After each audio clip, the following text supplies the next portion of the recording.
गजानन महाराजांच्या वेशभूषेत मागणी. बुलढाणा. बुलढाणा न्यूज.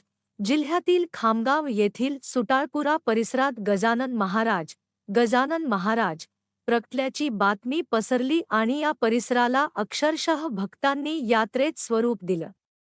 बुलढाणा जिल्ह्यातील खामगाव येथील सुटाळपुरा परिसरात अशोक सातव नावाच्या व्यक्तीच्या घरात गजानन महाराज प्रगटल्याची माहिती परिसरात पसरली. बघता बघता ही माहिती संपूर्ण खामगाव शहरात पसरली आणि सातव यांच्या घराभोवती भक्तांनी गजानन महाराजांच्या दर्शनासाठी गर्दी केली. कुणी हार फूल घेऊन आले तर कुणी प्रसाद. बघता बघता या परिसराला यात्रेचा स्वरूप प्राप्त झाले. बराच वेळ ही हुबेहूब गजानन महाराजांसारखी दिसणारी ही व्यक्ती सातव कुटुंबाच्या घरी होती. शेवटी पोलिसांना ही पाचारण करावे लागलं. मिळालेल्या माहितीनुसार रविवारी रात्री 8 ते 8:30च्या सुमारास एक व्यक्ती सुटाळपुरा परिसरातील अशोक सातव यांच्या घरासमोर गजानन महाराजांची वेशभूषा करून अचानक आली. मला तुमच्या घरी जेवण करायचं असे सातव यांच्या घरातील महिलांना या व्यक्तीने म्हटले. या व्यक्तीने गजानन महाराज यांच्यासारखी वेशभूषा केली. कुटुंबियांनीही त्यांच्या जेवणाची व्यवस्था केली. त्यानंतर ही व्यक्ती गजानन महाराजच आहे अशी माहिती परिसरात पसरली. समाज माध्यमात क्षणात काही फोटो, व्हिडिओ व्हायरल झाले. या ठिकाणी बघ्याची व भक्तांची गर्दी मोठ्या प्रमाणात जमली होती. संत गजानन महाराजांचा जयघोष करत शेकडो लोक या ठिकाणी दर्शनासाठी गर्दी करत होती. मात्र ही व्यक्ती कोण आहे, कुठून आली, याबाबत अद्यापही कुणाला माहिती नाही. रात्रभर या परिसरात अशीच भक्तांची गर्दी दिसून आली. सकाळी मात्र याच परिसरात राहणाऱ्या धनंजय वाजपेयी नावाच्या पत्रकारांनी या व्यक्तीला शेगाव रेल्वे स्थानक परिसरात सोडून दिल्याची माहिती स्वतः वाजपेयी यांनी एबीपी माझाला दिली आहे.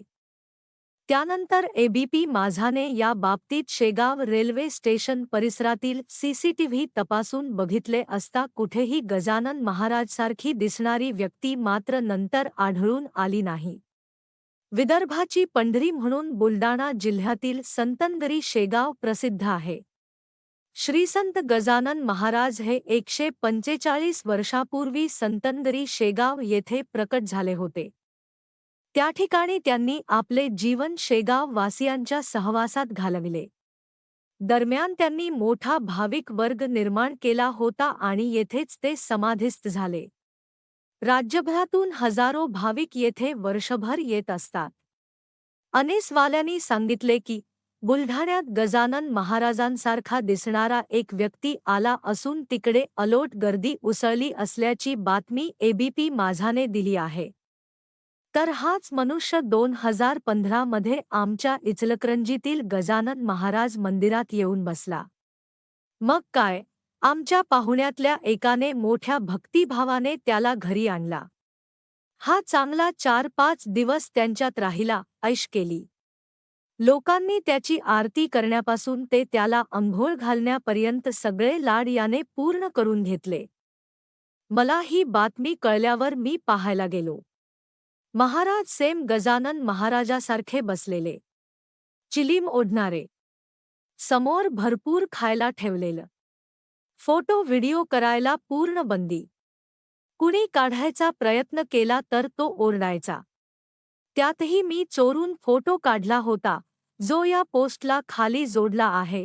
मी अन्निसचा कार्यकर्ता असल्याकारणाने आमच्या शाखेत याबद्दल काय करायचे याची चर्चा केली, पण दुसऱ्याच दिवशी तो तिथून निघून गेला. काही दिवस गेले आणि पुन्हा अहमदनगरमध्ये हा बाबा असाच अवतरला. अहमदनगर अन्निस कार्यकर्ता कुनल शिरसथ यांना मी कळवले की हाच बाबा आमच्या इकडे आला होता. त्यावेळीही तो काही करायच्या आधीच असाच पसार झाला.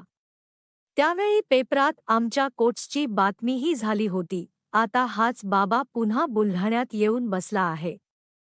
ही याची मोड्स ओपरेंडी असावी.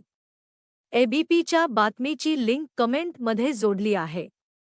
त्यावेळी मी काढलेला फोटोही जोडला आहे. तुम्हीच पहा. बाबा तोच आहे. फक्त त्याला आणि त्याच्या भक्तांना कामे नाहीयेत. लोक मूर्ख बनवायला बसलेच आहेत. तुम्ही मूर्ख बना.